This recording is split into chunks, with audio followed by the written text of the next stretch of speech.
ये वीडियो में हम वाइब्रेशन से कुछ एग्जाम्पल देखेंगे और उसको हम सॉल्व करेंगे न्यूटन मेथड से। अब जो न्यूटन का हमको फॉर्मूला पता है वो है डायनामिक कंडीशन के लिए। तो ड्यूरिंग डायनामिक कंडीशन मतलब कि टाइम के साथ एक्सेलरेशन वेलोसिटी वो सब जो है वो चेंज हो रहा है। मीन्स वेलोसिटी और उसके जो भी पैरामीटर है पोजीशन वगैरह टाइम के साथ चेंज हो रहा है। तो यहाँ पर मैं स्टैटिक का अगर कंडीशन लिखता हूँ तो वो हमको पता है summation of F equal to zero, summation of moment equal to zero. लेकिन डायनामिक कंडीशन के लिए summation of F equal to mass into acceleration हो जाएगा और summation of moment is equal to inertia into angular acceleration हो जाएगा। तो ये कंडीशन से हम यूज़ करके वाइब्रेशन के एग्जाम्पल्स को सॉल्व करेंगे। अब यहाँ पर पहले तो मैं आपको कुछ टर्म्स बता देता हूँ। जैसे कोई भी एक रॉड होता है, वो अगर सेंटर पॉइंट पे पिन जॉइंट है तो ये जो रॉड है उसका अगर मास m है तो ये पर्टिकुलर पॉइंट पे उसका इनर्शिया रहेगा वो ml²/12 रहेगा और l जो है वो उसका टोटल लेंथ है। तो टोटल लेंथ के हिसाब से ml²/12 रहेगा। लेकिन यही रोड अगर एंड पॉइंट से पिन जॉइंटेड है और इसका मास m है लेंथ l है तो ये एंड पॉइंट जो है उस पर इसका इनर्शिया रहेगा ml²/3। तो ये रॉड का इनर्शिया है। अगर यही यही स्टेप में मैं अगर यहाँ पर कुछ मास रख देता हूँ m डैश, तो इसमें इनर्शिया ऐड हो जाता है। अगर ए पॉइंट से ही हम रोटेट करें तो m डैश l², क्योंकि ये मास का इनर्शिया हो गया, ये रॉड का इनर्शिया हो गया। तो आपको ये बेसिकली ये रॉड वाला जो फॉर्मूला है उसको याद रखना है दोनों का, कि अगर एंड पॉइंट से कनेक्टेड है तो ये इनर्शिया रहेगा और अगर सेंट्रल कनेक्टेड है तो ml²/12 रहेगा। अब देखिए सबसे पहले तो हम पेंडुलम का केस देख लेते हैं। तो यहाँ पर ये एक स्ट्रिंग है, स्ट्रिंग या रॉड कुछ भी मानिए, लेकिन उसका नेग्लिजिबल मास है, ठीक है। और ये m मास का कोई बॉल है या कोई भी ऑब्जेक्ट है वो ऐसे रखा हुआ है। अब आप इसमें कोई भी डायरेक्शन में फोर्स देंगे और उसको एक पर्टिकुलर पोजीशन पे ले आएंगे। मैं यहाँ पर इसको ले आया, यहाँ पे ये ऐसे आर्क बनेगा और ये बॉल इधर आ गया। सेम सेम मास का बॉल है, ठीक है। अब मैंने इसको छोड़ दिया यहाँ से, अब मैं कोई फोर्स नहीं लगा रहा, तो मैंने थीटा एंगल पे इसको डिस्प्लेस किया ये डायरेक्शन में, फिर उसको छोड़ दिया। तो जब छोड़ा मैंने तब यहाँ पर एक डाउनवर्ड डायरेक्शन में उसका एक फोर्स लग रहा होगा जो उसको वापस से इनिशियल पोजीशन पे ले जाने की ट्राई कर रहा है। तो सबसे पहले मैंने क्या किया, ये डायरेक्शन में थीटा दिया तो मोशन होने के लिए उस पर इनर्शिया फोर्स लगेगा ऑपोजिट डायरेक्शन में।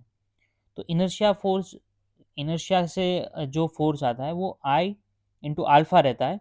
आई अल्फा को हम आई थीटा डबल डॉट भी लिख सकते हैं, क्योंकि alpha is equal to d² theta by dt²। तो इसको मैं थीटा डबल डॉट लिखता हूँ और जो हमारा ओमेगा रहता है वो थीटा डॉट से लिखते हैं d थीटा बाई dt। तो एक तो इनर्शिया फोर्स आ गया, तो इनर्शिया फोर्स जो है उसको हम लिखते हैं आई थीटा डबल डॉट से, आई थीटा डबल डॉट। और दूसरा जो है वो फोर्स हम यहाँ से देख सकते हैं कौन कौन से फोर्सेस में डिवाइड हो रहा है। एक तो ये mg को मैं ये डायरेक्शन में कंपोनेंट ले सकता हूँ, दूसरा कंपोनेंट ये डायरेक्शन में ले सकता हूँ। ये एंगल हमको दिया है थीटा, तो यहाँ से एक फोर्स आ जाएगा हमारा mg cos थीटा और ये आ जाएगा mg sin थीटा। तो mg cos थीटा है वो तो सीधे सीधे ये पॉइंट से ही पास हो रहा है। तो जब मैं समेशन ऑफ मोमेंट एट ए करूँगा तो इसमें ये mg cos थीटा वाला कंपोनेंट ही नहीं आएगा, क्योंकि ये तो ए पॉइंट से ही पास हो जा रहा है जो कि ये एक्सियल पॉइंट है इसे। तो ए पॉइंट से तो उसका कोई मोमेंट लगेगा नहीं, तो mg cos थीटा का हमारा कोई काम नहीं है वाइब्रेशन में। लेकिन mg sin थीटा उससे मोमेंट आएगा एक ये डायरेक्शन में, mg sin theta into L distance. L जो है वो लेंथ है ये स्ट्रिंग का, तो यहाँ से अगर ये ऐसे है तो ये भी एल लेंथ हो जाएगा। तो ये ऐसे परपेंडिकुलर हो गया यहाँ पर 90 डिग्री। तो ए पॉइंट पे मोमेंट आएगा mg sin थीटा की वजह से, mg sin theta into L. अब मैं एम जी साइन थीटा को एम जी थीटा लिख सकता हूँ अगर थीटा स्मॉल है, और इंटू एल। अब यहाँ पे देखिए एम जी साइन थीटा अगर हम करते हैं उसको हम इक्विवेलेंट मानते हैं एम जी थीटा पे। यहाँ पे हम जो थीटा रखते हैं वो डिग्री में लिखते हैं, जैसे 60 डिग्री है तो हम 60 रखेंगे साइन 60। लेकिन यहाँ पे हमको उसका वैल्यू लिखना पड़ेगा पाई डिवाइडेड बाई 3, और पाई का वैल्यू हमको पता है 3.14। तो 3.14 डिवाइड बाई 3 करके यहाँ पे उसका रेडियन में वैल्यू लिखना है, यहाँ पे डिग्री में लिखना है, तब जाके ये इक्वल होता है। यहाँ पर भी हम 60 नहीं लिख सकते, तो रेडियन में यहाँ पर डालना होता है, यहाँ पर डिग्री में डालना होता है, तब जाके ये दोनों इक्वल होता है। अब वापस से ये एनालिसिस में आते हैं, तो यहाँ पर देखिए summation of moment at A equal to inertia force I into theta. इसको हम डी एम्बल्ड प्रिंसिपल से ऐसे भी लिख सकते हैं कि summation of all moments plus inertia moment, inertia force या फिर इनर्शिया का मोमेंट इक्वल टू 0 लिख सकते हैं। ठीक है, तो यहाँ पर साइन का अगर आप ना देखते हुए सीधे सीधे यहाँ पर ये डायरेक्शन, इसको ये डायरेक्शन में और इसको ये डायरेक्शन में लेते हैं तो दोनों सेम एक ही डायरेक्शन में है, तो आप सीधे सीधे लिख सकते हैं I theta double dot plus M G theta into L is equal to 0। ये डी एम्बल्ड प्रिंसिपल से आता है, न्यूटन से ही बनता है, बस न्यूटन को हमको लिख देना रहता है summation of moment minus I theta double dot, यहाँ पे थीटा डबल डॉट रहेगा इक्वल टू 0। और यहाँ पर ये भी माइनस में आता है, जो माइनस यहाँ पर minus M G theta into L minus I theta double dot equal to 0 आता है। तो इसको मैं डायरेक्टली इस वे में लिख दे रहा हूँ। तो हमको सीधे सीधे यही लगाना, summation of all the forces plus inertia force is equal to 0। यहाँ पर एंगुलर में है तो summation of inertia moment and summation of all other moments is equal to 0। तो ये आ गया थीटा डबल डॉट और प्लस एम जी थीटा। अभी यहाँ पे जो इनर्शिया है वो ये मास का इनर्शिया कितना होगा, एम एल स्क्वायर होगा, क्योंकि एल डिस्टेंस पे मास सिचुएटेड है। तो M L square theta double dot plus M G theta into L is equal to 0। यहाँ से देखिए मास कैंसिल हो जाएगा और स्क्वायर और एल कैंसिल हो जाएगा, तो L into theta double dot plus G into theta is equal to 0। Theta double dot plus G divided by L into theta is equal to 0। तो यहाँ पर हम इक्वेशन जो हमारा स्टैंडर्ड इक्वेशन है theta double dot plus omega N square theta is equal to 0 से compare करेंगे तो ओमेगा एन जो आएगा वो under root of G divided by L आएगा। तो ये हमारा आ गया नेचुरल फ्रीक्वेंसी ऑफ वाइब्रेशन, और इसका यूनिट रहेगा रेडियन पर सेकेंड। अब यहाँ पर हमने मास जो था रॉड का वो कंसिडर नहीं किया था, तो हमारा सीधे सीधे आगे omega N is equal to under root of G divided by L. लेकिन अगर हम मास को कंसिडर करते हैं तो ये एक रॉड है, उसका कुछ मास रहेगा, और ये यहाँ पे पिन जॉइंट रहेगा, उसके बाद यहाँ पे हमारा दूसरा मास रहेगा, इसको मैं स्मॉल एम बोलता हूँ, और रॉड है उसका कैपिटल एम बोलता हूँ। तो एनालिसिस सेम रहेगा, कुछ भी उसमें चेंज नहीं आएगा। यहाँ से हमने इसको डिस्प्लेस करके इधर ला दिया। अब यहाँ पे फोर्सेस देखिए, एक तो यहाँ पर एम जी साइन थीटा की जगह मैं थीटा लिख रहा हूँ, यहाँ पर एम जी का ही कंपोनेंट है वो, तो एम जी को हम कंसिडर नहीं कर रहे, और एम जी कॉस थीटा को भी हम कंसिडर नहीं करें क्योंकि वो भी एक्सिस से पास हो रहा है। तो यहाँ पर एम जी थीटा लग रहा है, तो सबसे पहले तो मैंने क्या किया, एक थीटा ये डायरेक्शन में डिस्प्लेसमेंट दिया, हमको एक आई थीटा डबल डॉट करके एक फोर्स मिला, दूसरा फोर्स मिल गया M G theta into L मिल गया, मतलब ये टॉर्क की बात हो रही है हर जगह पर मोमेंट की। तो M G theta into L मिल गया, इसका लेंथ अभी भी एल ही रख रहे हैं हम। अब ये जो रॉड है उस पर भी एक सेंट्रॉइड पॉइंट पे इसका जो मास है उसकी वजह से कैपिटल एम जी है वो लग रहा होगा, तो ये डायरेक्शन में इसका भी हमको कंपोनेंट ले लेना है एम जी थीटा। तो इसमें एक और फोर्स ऐड हो जाएगा capital M G into theta, लेकिन इसका टॉर्क है वो एल बाई टू डिस्टेंस पे लग रहा है ना, यहाँ पर एल बाई टू करना पड़ेगा। तो ये सारे फोर्सेस को ऐड करके हम इसको सिंप्लीफाई करते हैं। तो और इसका हाँ इनर्शिया भी लेना है, इनर्शिया तो मैंने आपको बता दिया, ये पॉइंट पे अगर हिंज है तो इनर्शिया जो रहता है वो मिलता है हमको ml² बाई 3। तो ये इनर्शिया फोर्स के अंदर हमारे दो फोर्सेज आ जाएंगे, जैसे यहाँ पर मैं लिखता हूँ I theta double dot plus M G theta into L plus M G theta into L divide by 2 is equal to 0। ये हमारा न्यूटन से आ गया या डी एम्बल्ड मान लो। यहाँ पर इनर्शिया है वो पहले तो हम रोड का लिख रहे हैं ml² बाई 3, और अब बॉल का लिख रहे हैं small M L square into theta double dot plus M G theta into L plus capital M G theta into L divide by two is equal to 0। यहाँ से देखिए ये एल स्क्वायर है यहाँ पर, तो एम एल स्क्वायर बाई 3 है plus M L square theta double dot, यहाँ पर मैं थीटा को कॉमन निकालूंगा तो एम जी, यहाँ पर एक एल भी है, एल को भी मैं कॉमन निकाल लेता हूँ, तो यहाँ पर M G divided by 2 into L into theta रहेगा। यहाँ से मैं एक एल को कॉमन निकाल लेता हूँ,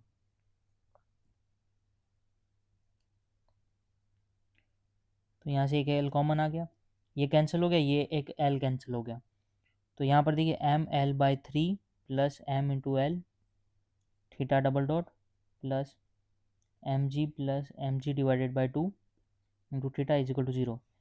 यहाँ पर मैं ये पूरा जो टर्म है उससे डिवाइड कर देता हूँ, तो यहाँ पर आ जाएगा एम जी, यहाँ पर देखिए एक, यहाँ पर हाँ ये टर्म से मैं अगर डिवाइड कर देता हूँ M L divided by 3 plus M into L, तो ये वाला जो टर्म है वो ओमेगा एन स्क्वायर बन गया, तो ओमेगा एन वहाँ से सीधा हमारा निकल के आ जाएगा अंडर रूट ऑफ, यहाँ पर ऊपर से मैं जी को कॉमन निकाल लेता हूँ, नीचे मैं एल को कॉमन निकाल लेता हूँ, ये दोनों एल को यहाँ पर कॉमन निकाल लिया, ऊपर से जी को कॉमन निकाल लिया, तो यहाँ पर ये आ जाएगा M divided by 2 plus small M upon M divided by 3 plus small M, तो ये हमारा ओमेगा एन आ गया। यहाँ पर देखिए अगर ये एम अगर 0 हो जाता है तो एम और एम कैंसिल हो जाएंगे, तो वापस से वो जी डिवाइडेड बाई एल आ जाएगा, तो वो दोनों सेम ही फॉर्मूला है, बस यहाँ पर हमारा रॉड का मास ऐड हो गया है। अब दूसरे टाइप के देखते हैं, ये था पेंडुलम का, तो आप दोनों डायरेक्टली याद भी रख सकते हैं, उसमें इतना कुछ है नहीं। मान लीजिए एक पुली दिया हुआ है आपको,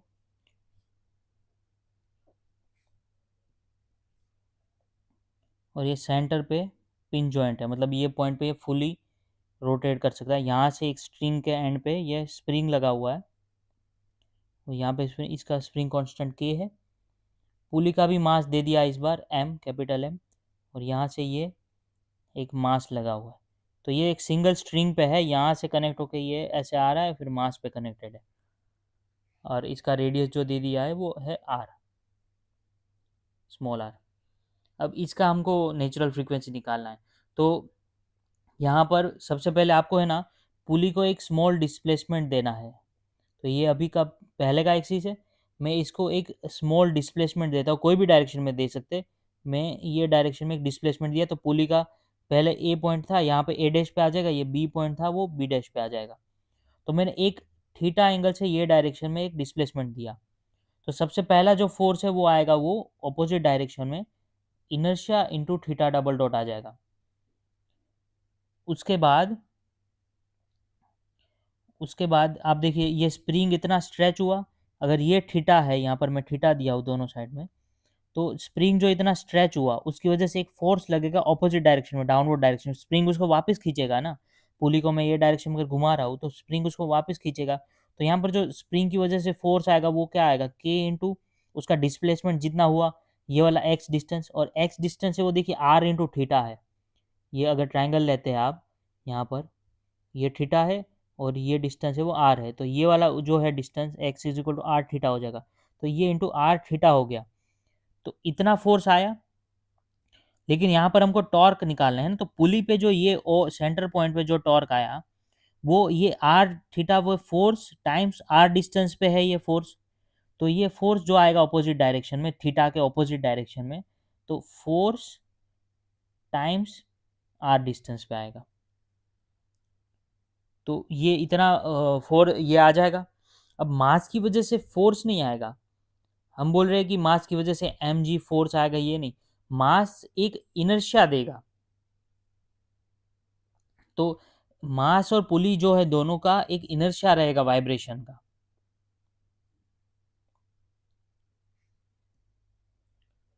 क्योंकि अगर आप यहाँ पर देखिए जब इनिशियल कंडीशन था ना, पुली था हमारा, उसके बाद यहाँ पे स्प्रिंग लगा हुआ था, और यही रॉड यही स्ट्रिंग यहाँ से कनेक्ट था मास से, तो जब ये ऐसे ही रखा हुआ था, हमने कोई भी एक्सटर्नल लोड एक्साइटिंग लोड नहीं दिया था, तो ऑलरेडी मास की वजह से जो mg लग रहा है ना, उसकी वजह से ऑलरेडी स्प्रिंग कुछ डेल्टा से स्ट्रेच हो चुका है।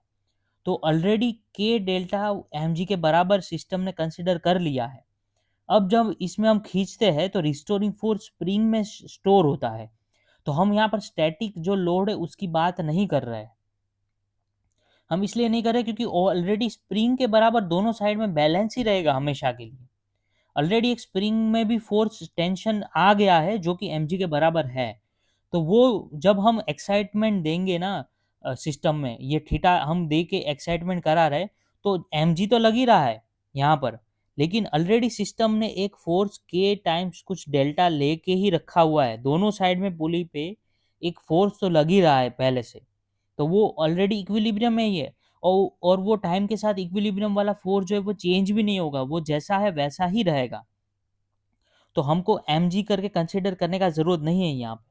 तो ये वाला जो है उसका लॉजिक ये है कि हम क्यों ये mg करके एक एक्सटर्नल फोर्स नहीं लेते। लेकिन हाँ, मास की वजह से इनर्शिया तो आएगा ही, और वो इनर्शिया हम इसके अंदर कंसिडर कर लिए। अब हम उसको एक्सपांड करते हैं। तो पहले तो डीएम्बर्ट प्रिंसिपल के हिसाब से summation all the forces plus ये इनर्शिया फोर्स, तो ये इनर्शिया फोर्स लिख दिया और बाकी सारे फोर्स रहे वो ये आर स्क्वायर थीटा लिख दिया। तो summation of all the forces plus inertia force is equal to 0। अब देखिए इनर्शिया का कंपोनेंट में दो कंपोनेंट है। एक तो पुली है, पुली का मास है M R square divided by 2, ये पुली का इनर्शिया हो गया। मास का इनर्शिया है वो कैसे लगेगा, देखो मास की वजह से क्या लगता है, मास की वजह से m इंटू एल लगता है, जो कि हम फोर्स वाला मानते हैं। ठीक है, यहाँ पर मैं क्या करता हूँ, यहाँ पर मैं इसका थीटा डबल डॉट अलग लिख लेता हूँ, मास की वजह से मैं दूसरा लिख रहा हूँ। ठीक है, ये पूरा का पूरा आई अल्फा का वाला टर्म है वो मास की वजह से मैं इधर लिख रहा हूँ। तो ये आई अल्फा ये पुली का हो गया, ये पुली का इधर हो गया, इधर मैं मास का लिख रहा हूँ। देखिए मास की वजह से एक इनर्शिया लगता है, और ये जो मास इंटू एक्सेलरेशन है, यहाँ पर कुछ एक्सेलरेशन रहेगा। मास इंटू एक्सेलरेशन वो कितने डिस्टेंस पे, आर डिस्टेंस पे है, तो ये आर डिस्टेंस पे एक टॉर्क ही लग जाएगा। मास इंटू एक्सेलरेशन एक फोर्स हो गया, फोर्स इंटू डिस्टेंस आर, यहाँ पर जो मास इंटू एक्सेलरेशन वाला फोर्स लग रहा है इंटू डिस्टेंस आर, तो ये डायरेक्टली टॉर्क आ गया, ये आई अल्फा ही आ गया सीधे सीधे। जैसे यहाँ पर ये पुली का मास इंटू अल्फा आ गया था थीटा डबल डॉट इंटू आई, तो ये टोटल जो टर्म है वो मास के लिए आई थीटा डबल डॉट आ गया। ठीक है, plus K R square theta is equal to 0। तो यहाँ पर देखिए theta double dot M R square divided by 2, ये पुली की वजह से आ गया, प्लस एम इंटू एसिलरेशन जो ए रहता है उसको मैं कैसे लिख सकता हूँ, आर अल्फा लिख सकता हूँ। आर अल्फा, अल्फा मतलब थीटा डबल डॉट, तो ये I theta double dot R theta double dot हो गया इंटू आर डिस्टेंस पे, plus K R square theta is equal to 0। तो यहाँ पर देखिए M R square theta double dot लिखना है, तो मास का जो इनर्शिया है वो एम आर स्क्वायर है, आप डायरेक्टली ये भी ले सकते हो। और पुली का जो इनर्शिया है वो M R square divided by 2 है, capital M R square divide by 2, क्योंकि दोनों का मास अलग अलग है। तो यहाँ पर मैं लिख सकता हूँ, ये पहले तो मैं एक आर स्क्वायर और आर स्क्वायर को कैंसिल कर दिया, तो थीटा डबल डॉट यहाँ पर मैं लिख सकता हूँ M plus 2m divided by 2 plus K into theta is equal to 0। अब यहाँ पर देखिए थीटा डबल डॉट को मैं ऐसे भी लिख सकता हूँ, प्लस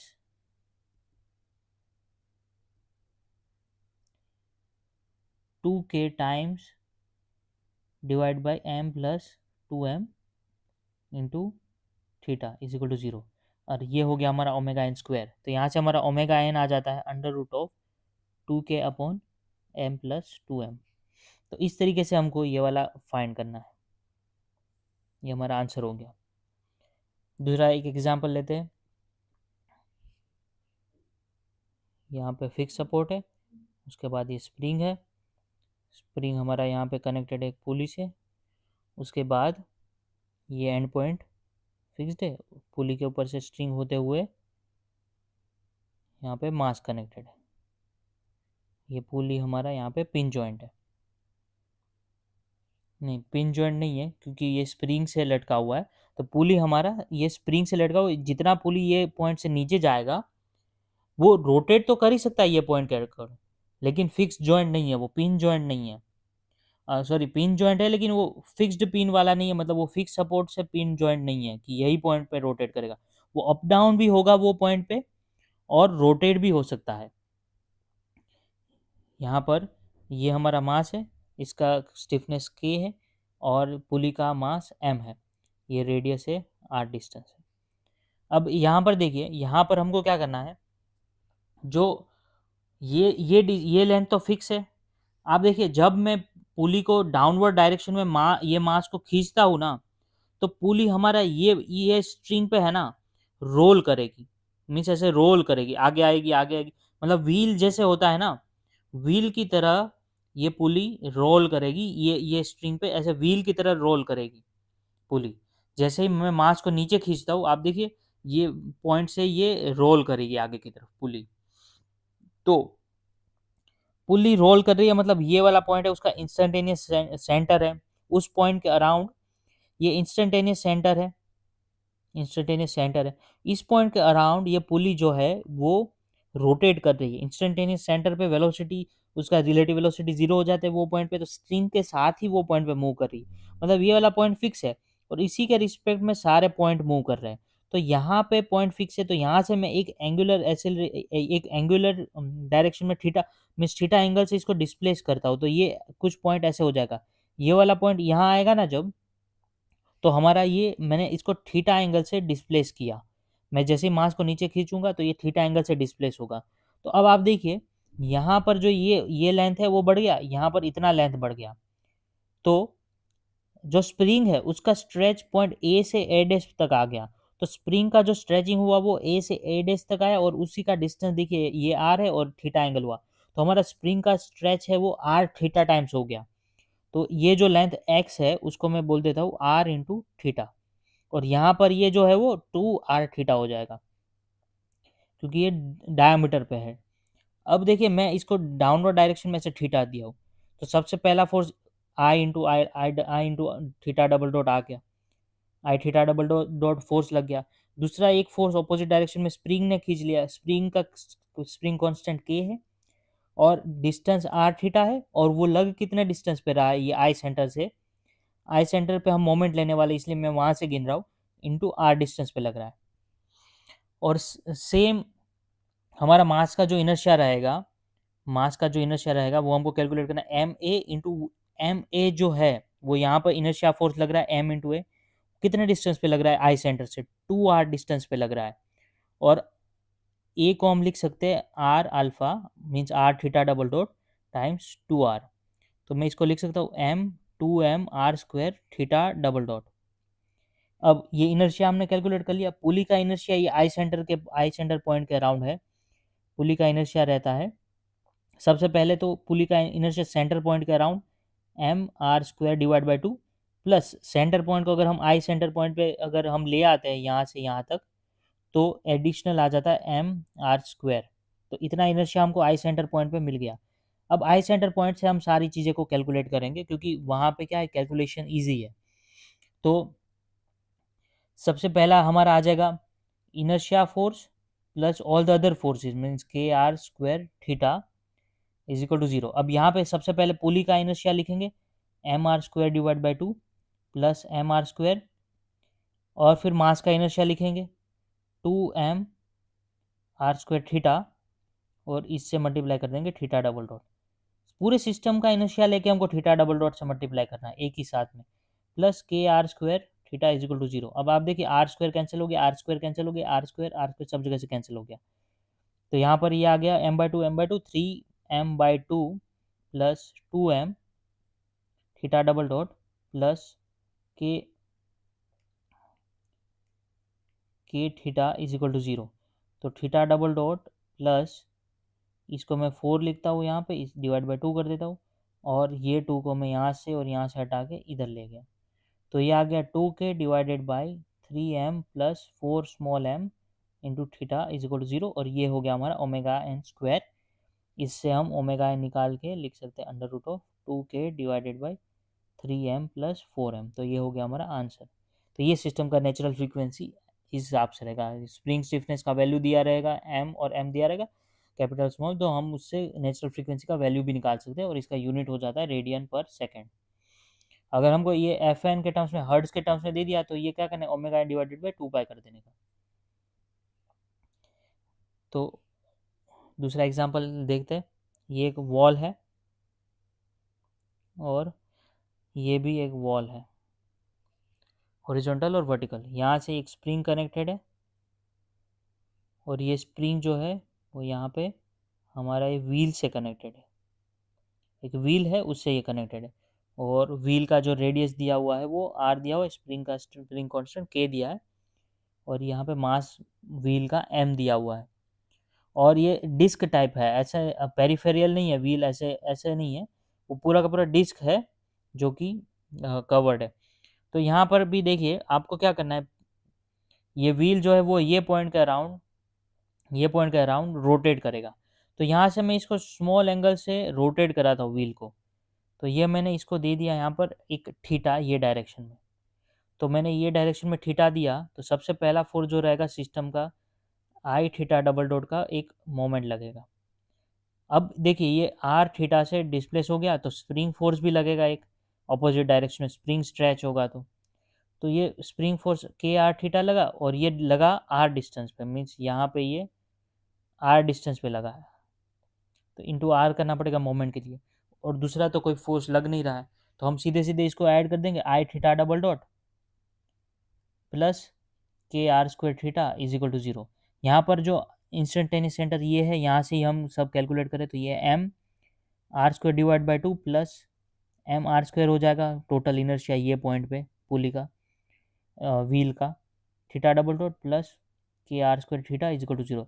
एक बार ये इक्वेशन आ जाता है, इसको आप इस तरफ ले जाइए, आर स्क्वायर को कैंसिल कर दीजिए, तो ये आ जाएगा के डिवाइड बाई 3m/2 ही आ जाएगा। तो ये m को भी मैं ऊपर ले जा रहा हूँ, तो ये सॉरी ये 2 को मैं ऊपर ले जा रहा हूँ, तो ये आ जाएगा ये 2 के डिवाइडेड बाई 3m, और इसको अंडर रूट में लिख दूंगा तो ओमेगा एन आ जाएगा हमारा। तो बस यही स्टेप करके इसका निकाल लेना है हमको। उसके बाद एक और एग्जांपल देख लेते हैं। अगर ये सेम वॉल का अरेंजमेंट है और हमको यहाँ पर सेम व्हील दे दिया है, ये पॉइंट के अराउंड सेम व्हील दे दिया, यहाँ पर ये पॉइंट कर रहा हूँ, और हमारा जो स्प्रिंग कनेक्टेड है वो यहाँ पर कनेक्टेड है टॉप पोजीशन पे। इसका के है, रेडियस इसका आर है, यहाँ पर भी आर है, ये सेंटर पॉइंट है। अब यहाँ पर देखिए ये इंस्टेंटेनियस पॉइंट हो जाएगा, इंस्टेंटेनियस आई सेंटर, इसको मैं लिखता हूँ ओ डैश। अब देखिए यहाँ से मैं डिस्प्लेस कर रहा हूँ इसको, व्हील को एक डायरेक्शन में, ये डायरेक्शन में थीटा दे रहा हूँ, ठीक है, एंगुलर डिस्प्लेसमेंट। अब ये थीटा अगर दिया तो ये पॉइंट इतना स्ट्रेच होगा ऐसे थीटा के रिस्पेक्ट में, तो ये हो जाएगा R theta time two R theta हो जाएगा। तो यहाँ पर जो पहला तो फोर्स लगेगा ऑपोजिट डायरेक्शन में, आई थीटा डबल डॉट लगेगा, दूसरा स्प्रिंग की वजह से लगेगा के इंटू डिस्प्लेसमेंट 2r थीटा इतना फोर्स, और ये लगेगा 2r डिस्टेंस पे, क्योंकि ये फोर्स जो लग रहा है वो पुली पे ये 2r डिस्टेंस पे लग रहा है यहाँ से। तो ये पॉइंट के अराउंड हमको मोमेंट कैलकुलेट करना है, तो ये फोर्स इंटू 2r। अब वापस से हमको ये I theta double dot plus 4 K R square theta is equal to 0 कर देंगे। इनर्शिया पता है ये एम पुली का M R square divided by 2 centre point पे होता है, और उस सेंटर पॉइंट को डिस्प्लेस करके हम डाउन पॉइंट पे ये ओ डैश पॉइंट पे ले आएंगे यहाँ पर। तो ये आ गया theta double dot plus 4 K R square theta is equal to 0। एक बार ये इक्वेशन आ गया, आर स्क्वायर को कैंसिल कर देने का, ये 3m/2 बन गया, theta double dot plus 4k बन गया, और 3m/2 को तुम यहाँ से हटा के यहाँ ले जाओ, 3m divided by 2 theta is equal to 0। तो ये आ गया 8k डिवाइडेड बाई 3m, इसको अंडर रूट में लिख देंगे तो ओमेगा एन आ जाएगा। तो ये हमारा आंसर हो गया। तो बस ऐसे ही हमको ये मेथड लेके इसका नेचुरल फ्रीक्वेंसी कैलकुलेट करना है। तो ये न्यूटन मेथड है और बहुत ही ईजी मेथड है, और सीधे सीधे 2 मार्क्स यहाँ पे बनते हैं। बस वाइब्रेशन का ऐसा कोई क्वेश्चन आ जाए स्प्रिंग और ऐसे, तो कुछ भी घबराना नहीं, डिस्प्लेसमेंट दे के थीटा का डिस्प्लेसमेंट देना है, इनर्शिया फोर्स लिखना है और बाकी सारे फोर्स लिख देना है, उसको ऐड कर देना है। इनर्शिया का फॉर्मूला ठीक से लिखना है, दूसरा फोर्सेस तो हम डायरेक्टली लिख दे रहे हैं। उसके बाद सीधे ओमेगा एन के तरह थीटा डबल डॉट का जो भी यहाँ पे फैक्टर आ रहा है उसको के अंडर में लेके उसको कंपेयर कर देना है ओमेगा एन स्क्वायर से। तो बस यही था ये लेक्चर में। बाद में और इजी मेथड भी है कुछ न्यूमेरिकल्स के लिए, कुछ इससे टफ भी पड़ जाते हैं। मीन्स ये पर्टिकुलर प्रॉब्लम हम बहुत सारे मेथड से सॉल्व करते हैं, कर सकते हैं, लेकिन कुछ केस में न्यूटन मेथड अच्छा रहता है और बाकी एनर्जी मेथड है वो भी काफ़ी केसेस में इजी पड़ता है, तो वो भी देखेंगे, सेम टाइप के न्यूमेरिकल वो मेथड से भी सॉल्व करके देखेंगे. So thank you for watching this video and see you in the next video.